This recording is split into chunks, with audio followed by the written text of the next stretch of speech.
Kasih karunia dan damai sejahtera dari Tuhan Allah Bapa kita dan dari anaknya Tuhan Yesus Kristus menyertai kamu sampai selamanya. Amin. Selamat pagi saudaraku. Selamat memuliakan Tuhan dengan semua pekerjaan kita. Dipandu firman Tuhan dari Kisah Rasul 17 ayat 30. Tapi saya akan baca ayat 29 sampai dengan ayat 33. Demikianlah 34, demikianlah firman Tuhan.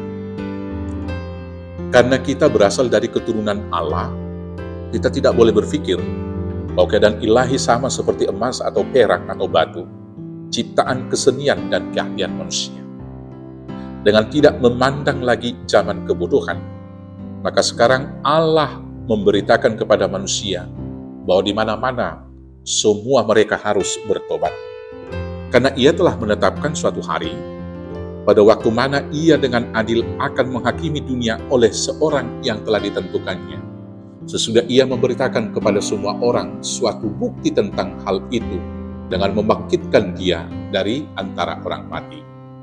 Ketika mereka mendengar tentang kebangkitan orang mati, maka ada yang mengejek dan ada yang lain berkata, "Lain kali saja kami mendengar engkau berbicara tentang hal itu." Lalu Paulus pergi meninggalkan mereka. Tetapi beberapa orang laki-laki menggabungkan diri dengan dia dan menjadi percaya. Di antaranya juga Dionysius, anggota majelis Areopagus, dan seorang perempuan bernama Damaris, dan juga orang-orang lain bersama-sama dengan mereka. Demikianlah firman Tuhan. Bapak Ibu Saudaraku yang terkasih, perikop bacaan kita hari ini dalam konteks Rasul Paulus ada di Athena, dan dia kemudian berbicara di tempat berkumpulnya orang-orang Yunani, berdebat tentang keilahian Tuhan Yesus, diperhadapkan dengan dewa-dewa orang-orang Yunani. Dan di sana ada ahli-ahli pikir orang Yunani, yaitu dari golongan Epikuros dan Stoa, yang bersoal jawab dengan dia, apakah yang hendak dikatakan oleh Paulus. Maka Rasul Paulus menceritakan tentang Tuhan Yesus, yang telah mati tetapi bangkit kembali.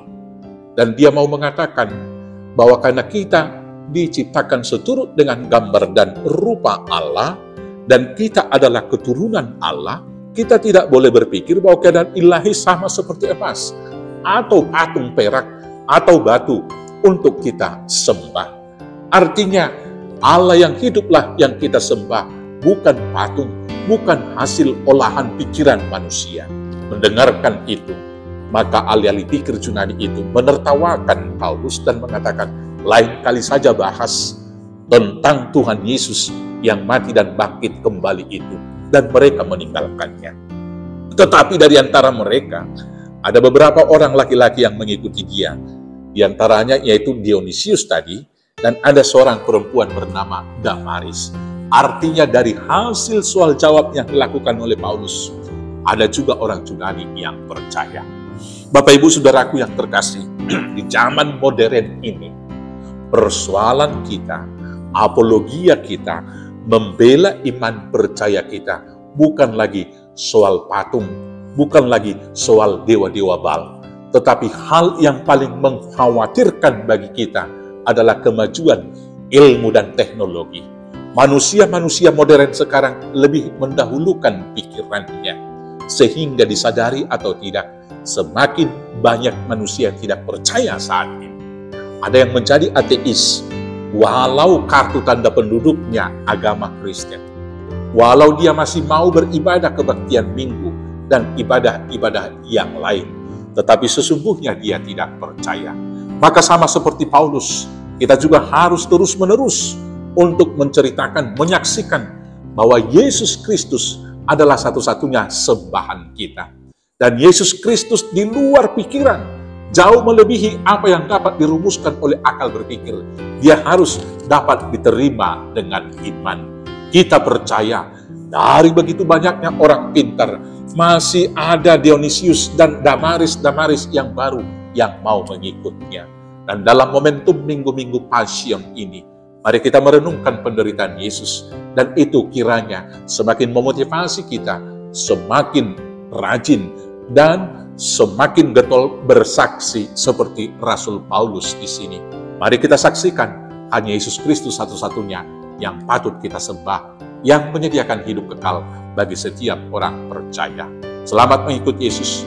Tuhan Yesus memberkati. Amin. Kita bersatu dalam doa. Terima kasih Bapa yang baik. Biarlah kami dikuatkan, dimampukan kuasa Roh Kudus menyaksikan Yesus yang telah mati dan bangkit kembali. Hanya satu-satunya sesembahan kami dan jalan menuju kehidupan yang kekal. Dalam Kristus Yesus kami berdoa dan mengucap syukur. Amin. Selamat beraktivitas. Tuhan Yesus memberkati. Horas, horas, horas.